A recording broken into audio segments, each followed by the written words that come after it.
In front of me is OPPO Reno4 Z 5G, and let me show you how to add Google Backup to this device. So first of all, you need to open the settings, reach additional settings, then scroll down and pick Backup and Reset. Here you will notice Backup My Data, so unless it is active, just make sure that the indicator is on, and then click on Backup Accounts to create your own or add a currently existing one. As I do have mine, I will just provide my email address.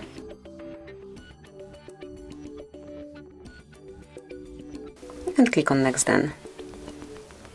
Now enter your password, so just let me do it off the screen. And as only the password is entered, tap on Next.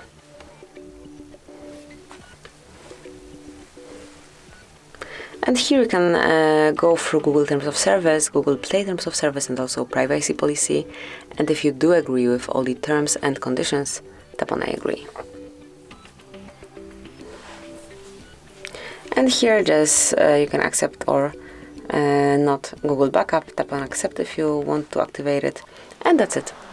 As you can see, backup to Google Drive is active, and your backup includes apps and app data, call history, contacts, device settings, and also messages. So click on OK, and now you can smoothly use your device with this backup active, so no worries, as your files are well protected by Google. And that would be actually all. Thank you for watching. Please subscribe our channel and leave the thumbs up.